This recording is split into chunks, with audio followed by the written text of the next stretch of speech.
Assalamualaikum warahmatullahi wabarakatuh.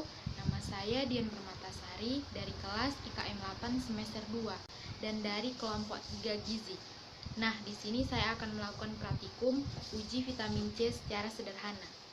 Nah, alat dan bahan yang diperlukan untuk melakukan uji vitamin C yaitu ada sendok, ada 1/4 gelas air untuk melarutkan tepung maizena, ada 5 buah wadah untuk tempat sampelnya, dan ada pipet tetes, ada tepung maizena, ada betadin, dan ada 5 buah sampel. Nah, di sini saya menggunakan sampel buah tomat, lemon, salak, buah jeruk, dan buah pir. Sebelum melakukan uji vitamin C, terlebih dahulu 5 sampel ini seharusnya di blender dulu. Karena apa? Karena yang diambil hanyalah sari buahnya saja. Dan inilah sampel yang sudah di blender dan sudah diambil sari buahnya. Ada salak, tomat, jeruk, lemon, dan buah pir. Setelah hasil sampel tadi sudah di blender, langkah selanjutnya adalah memasukkan tepung maizena ke dalam 1/4 gelas air.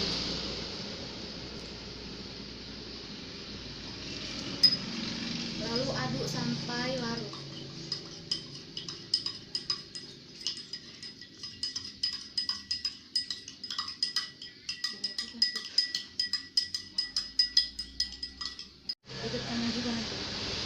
Langkah selanjutnya adalah setelah mencampur maizena ke dalam air, yaitu meneteskan larutan maizena ke dalam semua sampel dengan 5 tetesan.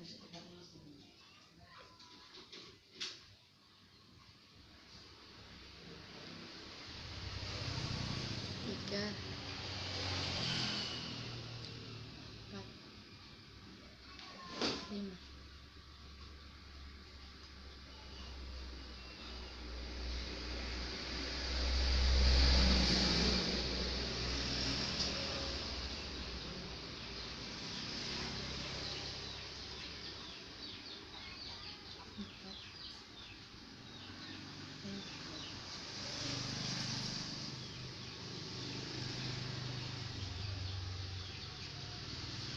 Satu, dua, tiga, 4,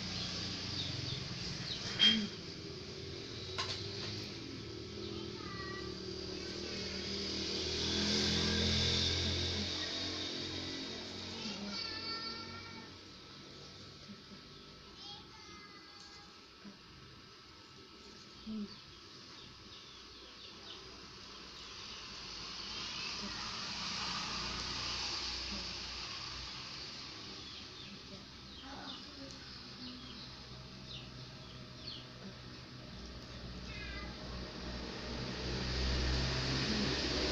Setelah semuanya sudah dicampur dengan tepung maizena, setelah mencampurkan larutan maizena ke dalam semua sampel, langkah selanjutnya adalah mencampur betadin ke dalam semua sampel. Dan di sini saya akan memulai setiap sampel dengan 3 tetes.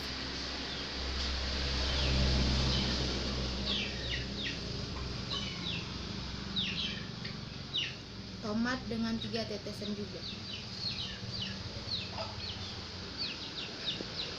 Jeruk 3 tetesan. Lemon 3 tetesan. Serta buah pir 3 tetesan. Lalu selanjutnya kita aduk yang salak.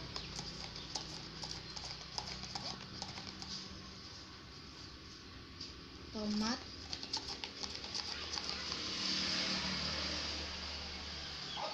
jeruk,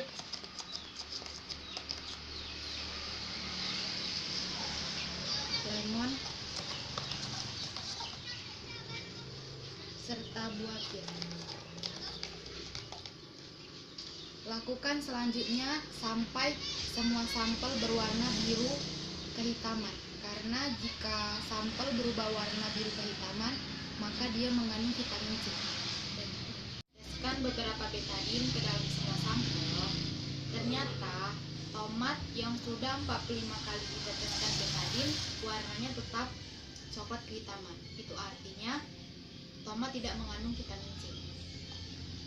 Salah.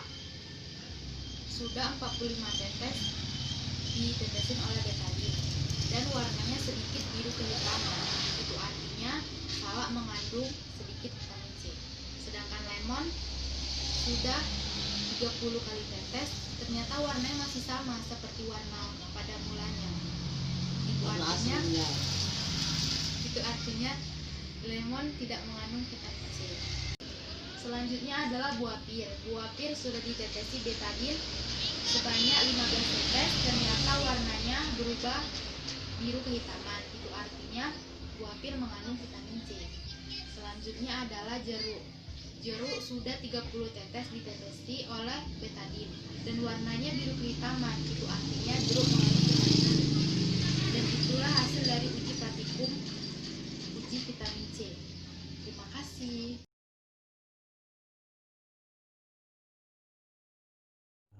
Assalamualaikum warahmatullahi wabarakatuh. Nama saya Galuh Indah Pratiwi. Di sini saya akan menjelaskan bagaimana cara mengetahui gizi pada bayi. Di sini saya menggunakan kurva WHO. Yang pertama, saya akan membuat skenario. Bayi laki-laki usia 1 tahun, berat badan 9 kg, dan panjang badan 75 cm. Pertanyaannya adalah beratnya normal atau tidak. Langsung saja kita melihat kurva yang sudah berada di depan saya. Di sebelah kiri terdapat keterangan dari kurva yang menunjukkan berat badan. Dan yang di bawah terdapat keterangan kurva yang menunjukkan umur. Dan di sebelah kanan terdapat ambang batas.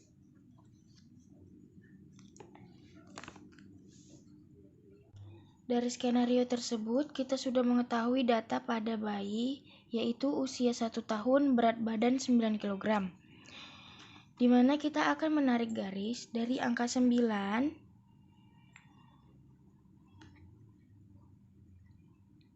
menuju ke kanan, berhenti pada garis horizontal yang menghubungkan kepada umur 1 tahun. Di sini saya akan memberi tanda supaya memperjelas titik berhenti. Setelah itu kita melihat ke sebelah kanan dari kurva tersebut, yang dimana titik ini berada di antara -1 dengan 1. Selanjutnya kita akan mencari tahu apakah gizi baik atau buruk yang dimiliki oleh bayi tersebut. Langsung saja kita melihat ke tabel antropometri. Di sini saya melihat gizi baik yang mendekati data yang saya buat, yaitu titik berada di antara -1 dengan 1. Di dalam tabel kita melihat gizi baik ini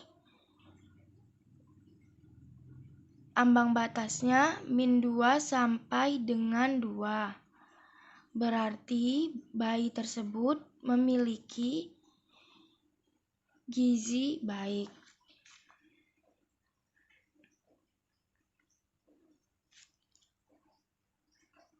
Di sini saya akan mencari tahu tinggi badan dari bayi tersebut. Langsung saja kita melihat kurva yang sudah ada berada di depan saya. Di sebelah kiri terdapat keterangan dari kurva yang menunjukkan tinggi badan. Dan di bawah terdapat keterangan dari kurva yang menunjukkan umur. Dari skenario tadi kita sudah mengetahui tinggi badan atau panjang badannya adalah 75 cm dan usianya 1 tahun. Baiklah, saya akan menarik garis dari angka 75 cm ke kanan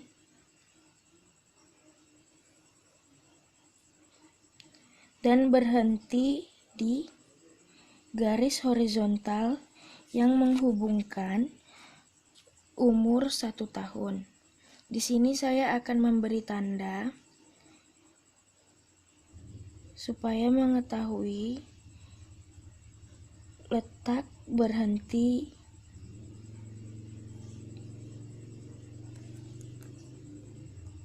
Selanjutnya kita melihat ke sebelah kanan, yaitu ambang batasnya, di mana titik tersebut berada di antara -1 dengan 1. Langsung saja saya akan melihat ke tabel antropometri, di mana titik yang berada di antara -1 sampai dengan 1 itu adalah di bagian normal, di mana ambang batasnya -2 sampai dengan 2. Berarti bayi ini memiliki tinggi badan atau panjang badan itu normal. Di sini saya akan menceklis bahwasannya bayi itu memiliki panjang badan normal. Assalamualaikum warahmatullahi wabarakatuh. Di sini saya akan menjelaskan tentang cara menilai status gizi anak dengan menggunakan kurva KMS. Nah, di sini saya memiliki kasus, yaitu anak perempuan usia 1 tahun dengan berat badan 9 kg. Maka kita tarik garis yang usia atau umurnya. 1 tahun itu kan sama dengan 12 bulan, maka kita tarik 12 bulan dengan berat badan 9 kg. Kita tarik garis berat badan 9 kg ke 12. Berarti titiknya itu di sini, perjumpaan titik. Maka dia berada di gizi anak tersebut berada di garis yang berwarna hijau tua. Yang kita ketahui bahwa garis yang hijau tua ini merupakan normal. Kesimpulannya bahwa anak tersebut normal. Sekian itu penilaian gizi dari saya. Wassalamualaikum warahmatullahi wabarakatuh. Assalamualaikum warahmatullahi wabarakatuh. Nama saya Galuh Indah Pratiwi. Di sini saya akan menjelaskan bagaimana cara mengetahui berat badan ideal pada remaja.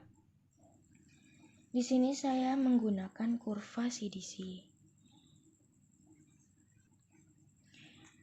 Yang pertama, saya akan membuat skenarionya, yaitu remaja wanita usia 14 tahun, berat badan 55 kg dan tinggi badan 160 cm. Yang akan ditanya adalah berat idealnya. Langsung saja kita melihat ke kurva CDC yang berada di depan saya. Langsung saja kita melihat ke sebelah kiri, terdapat stature yang berarti mengukur tingginya, dan 8 years itu berarti umurnya. Selanjutnya kita akan mencari berat idealnya. Dari skenario tersebut kita melihat tinggi badannya itu 160 dan usianya 14 tahun. Di sini kita akan menarik garis dari angka 160 ke sebelah kanan menuju ke usia 14 tahun. Berhentinya di sini dan saya akan memberi tanda. Setelah saya memberi tanda, saya akan menarik garis dari titik ini ke bawah menuju ke 50 sentil ini.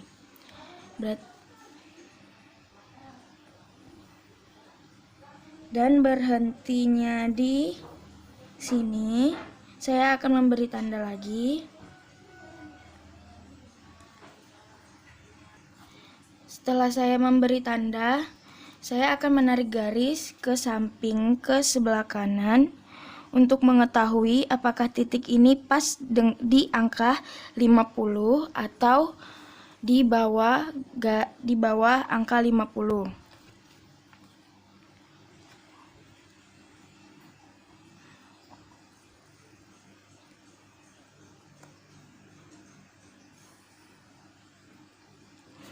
Ternyata titik ini tidak pas di angka 50. Berarti dia di bawah 50. Setelah itu saya akan menghitung dari angka 45 ini ke atas. 45, 46, 47, 48, 49, 50. Berarti titiknya berada di angka 49.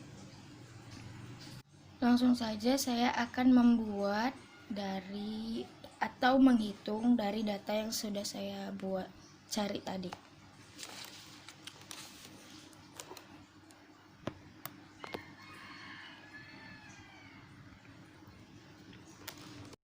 Rumusnya, berat badan sekarang per berat badan ideal dikali 100. Setelah itu berat badan sekarangnya tadi kita lihat 55 kg per berat badan idealnya tadi kita sudah cari 49 dikali 100. Setelah saya mencari ini, saya mendapatkan hasil 89. Kita lihat di tabel atas, yaitu gizi buruk, gizi kurang, gizi baik, gizi wanita ini memiliki gizi 89, yaitu berarti masuk ke dalam kategori gizi baik, yaitu dari 80 sampai 100.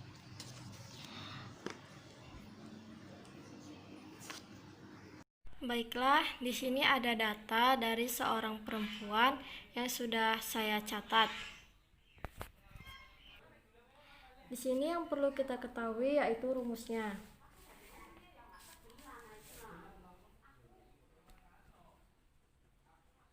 Rumus dari IMT sendiri yaitu berat badan kilogram dibagi dengan kuadrat tinggi badan meter. Nah, berarti yang diketahui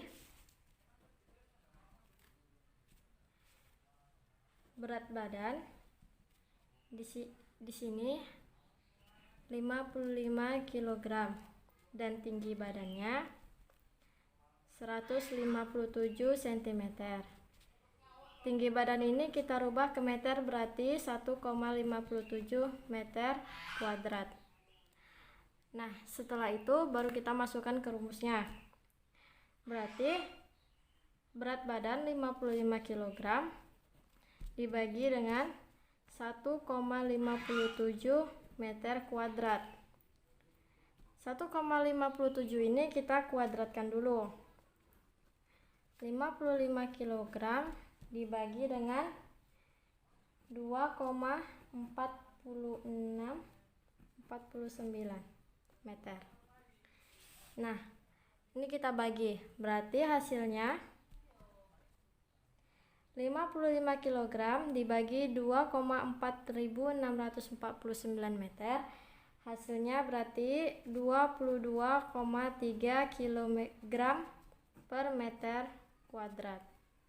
Nah, di sini kita sudah dapat hasilnya yaitu 22,3 kg per meter kuadrat. Nah, setelah itu kita akan lihat dari ini sudah saya ringkas. Saya ringkas acuan IMT dari Kementerian Kesehatan Republik Indonesia. Dapat kita simpulkan bahwa angka dari 22,3 ini adalah normal. Berarti perempuan ini IMT-nya normal. Angka normal di sini dari 17 sampai 23 kg per meter kuadrat. Nah, di sini hasilnya 22,3 kg per meter kuadrat. Berarti dapat disimpulkan bahwa perempuan ini normal. Sekian dari saya. Wassalamualaikum warahmatullahi wabarakatuh.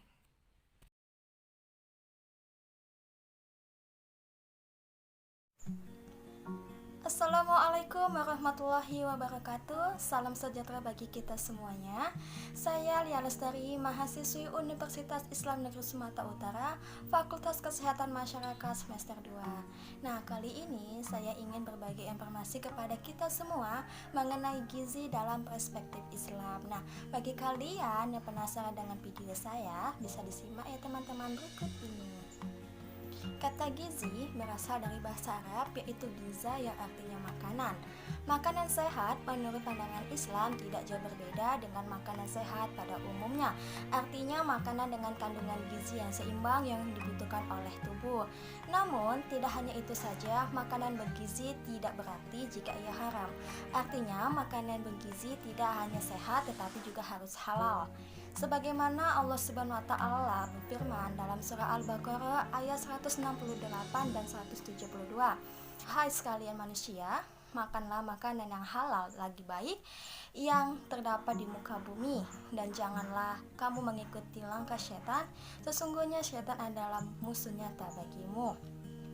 Dan Allah juga berfirman dalam surah Al-Baqarah 172, hai orang-orang beriman, makanlah makanan yang baik-baik yang kami berikan kepadamu, dan bersyukurlah kepadanya jika hanya kepadanya kamu menyembah. Nah, dari dua ayat tersebut Allah menyuruh umatnya untuk memakan makanan dengan memiliki dua ketentuan, yaitu makanan yang baik dan makanan yang halal. Di sini saya akan menjelaskan makanan halal dan makanan yang haram. Nah, makanlah makanan yang halal dan hindarilah makanan yang haram. Makanan yang halal adalah makanan yang diperbolehkan oleh syariat Islam karena zatnya yang dibutuhkan oleh tubuh manusia. Halal bagaimana cara memperolehnya? Misalnya, makanan tersebut bisa menjadi haram apabila kita mendapatkannya secara misalnya mencuri atau manipulasi. Kedua, halal bagaimana cara kita memprosesnya? Misalnya, penyembelihan hewan ternak harus sesuai dengan hukum Islam yang berlaku. Nah, jadi makanan halal tadi bisa menjadi haram apabila kita melampaui batasnya. Dan sebaliknya juga, makanan yang haram juga bisa menjadi halal apabila kita dalam keadaan darurat. Nah, misalnya kita itu berada di tengah hutan, kemudian berada di tengah hutan dan tidak ada makanan yang bisa kita makan lagi kecuali itu. Wallahu a'lam bishawab ya teman-teman. Dan adapun lawan dari kata halal yaitu haram, ada artinya makanan yang tidak diperbolehkan oleh syariat Islam untuk dimakan karena kandungan zat gizi yang dimakan akan menimbulkan efek yang berbahaya bagi kesehatan tubuh bagi tubuh kita apabila kita mengkonsumsinya. Nah, apa saja itu mempengaruhi kesehatan jasmani dan rohani teman-teman. Nah, jadi ada beberapa jenis makanan yang diharamkan oleh Allah Subhanahu wa taala.